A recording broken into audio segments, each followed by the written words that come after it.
Hi అండి. అందరూ ఎలా ఉన్నారు? బాగున్నారా? నేనైతే చాలా బాగున్నాను.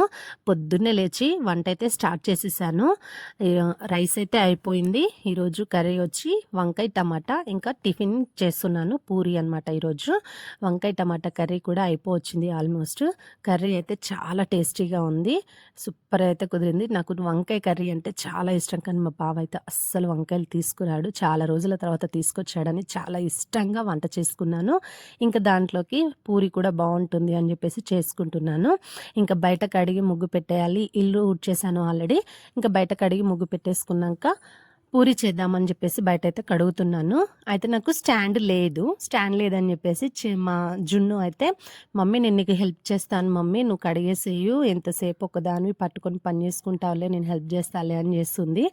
అందుకోసమే తను పట్టుకుంది కదా అని చెప్పేసి నేనైతే బయట కడుగుతున్నాను. ముగ్గు పెట్టాక పూరి చేయడం అయితే స్టార్ట్ చేశాను. పూరి ఎప్పుడు చేసినా నేను ఇలాగే చేస్తాను, చిన్న ట్రిక్ ఉపయోగించి. మీరు చూడండి ఆ ట్రిక్ ఎలా ఉందో ఫాలో అవ్వండి. చాలా ఈజీగా పూరీలు ఎన్ని కేజీలైనా ఒక్కరే చేసేయచ్చు. చూడండి. మమ్మీ గ్యారెల్ చేస్తున్నావా? కాదురా, పూరి చేస్తున్నా. మరి గీ మిషన్తో చేస్తున్నా ఎందుకు? ఒక్కదాన్నే కదా చేయడము, మళ్ళీ నీకు స్కూల్కి టైం అవుతుంది కాబట్టి లేట్ అవుతుందని ఇట్లయితే ఫాస్ట్గా అవుతుందని చేస్తున్నా. నువ్వు రెడీ అయినావా? అయినా. ఒక జుట్టు వేయడమేనా? అవును. సరే, జుట్టేసి నీకు టిఫిన్ పెడతా, తినేసి వెళ్ళిపోదు, సరేనా? సరే.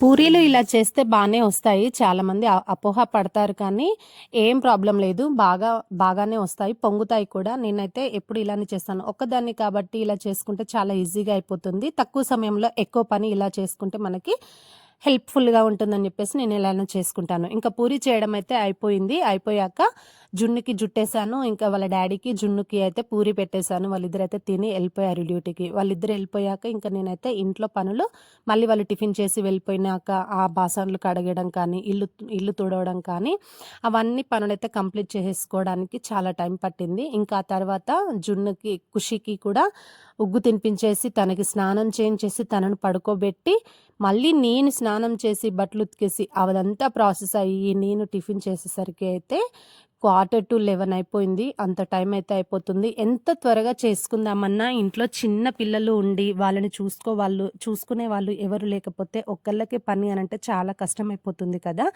నేను రోజు తడిగుడ్డ పెడతాను. ఎందుకు అనంటే ఖుషి ఉంది కాబట్టి, తను ఇంట్లో ఆడుకుంటుంది కాబట్టి ఇల్లు అనేది నేనైతే రోజు తడిగుడ్డ పెడతాను. అలా పెడితేనే నాకు బాగా అనిపిస్తుంది. ఒకవేళ ఏదన్నా నాకు హెల్త్ బాగాలేదని చెప్పేసి నేను అలానే ఊరుకున్నా, నాకైతే అస్సలు నచ్చదు. ఎట్టి పరిస్థితిలో మళ్ళీనైతే ఇల్లు అనేది నేను తడిగుడ్డ ఖచ్చితంగా పనులన్నీ కంప్లీట్ అయిపోయి ఇంకా నేను ఫ్రెష్ అప్ అయిపోయి అయితే టిఫిన్ చేస్తున్నాను. ఇప్పుడు టైం వచ్చి 11:45 అయిపోతుంది. ఇప్పుడు తింటున్నాను నేను టిఫిన్. నేను టిఫిన్ చేసే టైం వరకు అయితే ఖుషి లేచి కూర్చుంది. ఇంకా అప్పుడు తనని చూసుకుంటూ నేనైతే టిఫిన్ చేస్తున్నాను.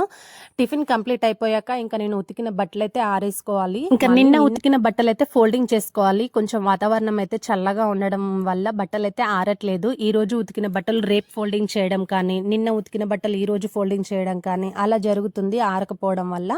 ఇంకా నిన్న ఉతికిన బట్టలు అయితే మళ్ళీ ఈ రోజు ఫోల్డింగ్ చేసుకోవాలి. ఇక్కడ బట్టలు అయితే ఆరేస్తున్నాను. నేను బట్టలు ఆరేసే టైంలో ఖుషిని వాకర్లో వేసి ఇంట్లోనే ఉంది, తను గుమ్మం దగ్గర ఉంది. నేను బట్టలు ఆరేస్తుంటే తనతో మాట్లాడుతూనే నేనైతే బట్టలు ఆరేస్తున్నాను. చిన్నపిల్లలు ఉన్న ఇంట్లో చూసుకునే వాళ్ళు ఎవరైనా ఉంటే ఎన్ని పనులైనా చేసుకోవచ్చు, కానీ ఇంకా సింగిల్గా ఉంటూ చూసుకోవాలి అని అంటే చాలా కష్టం కదా. నాకైతే ఇలానే ఇబ్బంది అవుతుంది.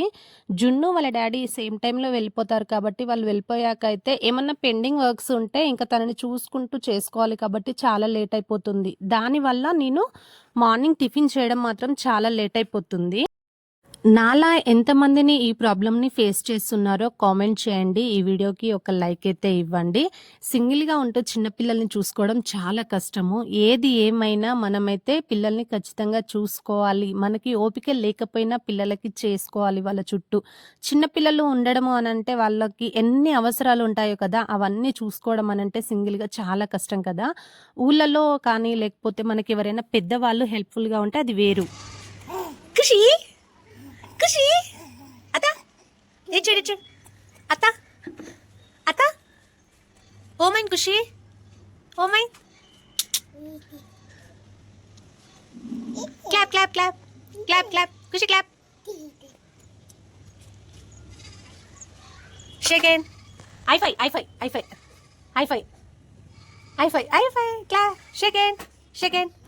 చాలా మంది ఏమనుకుంటారు అంటే సింగిల్‌గా ఉన్నారు. వాళ్ళకేంటి మంచిగా హ్యాపీగా ఉన్నారు అనుకుంటారు. కానీ చిన్నపిల్లలు ఉన్న దగ్గర ఖచ్చితంగా పెద్దవాళ్ళైతే ఉండాలి. లేదు అనంటే చాలా ప్రాబ్లమ్ ఫేస్ చేయాల్సొస్తుంది. నేనైతే చాలా ప్రాబ్లమ్స్ ఫేస్ చేస్తున్నాను. ఇప్పుడే కాదు, జున్ను పుట్టిన దగ్గర నుండి అంతే.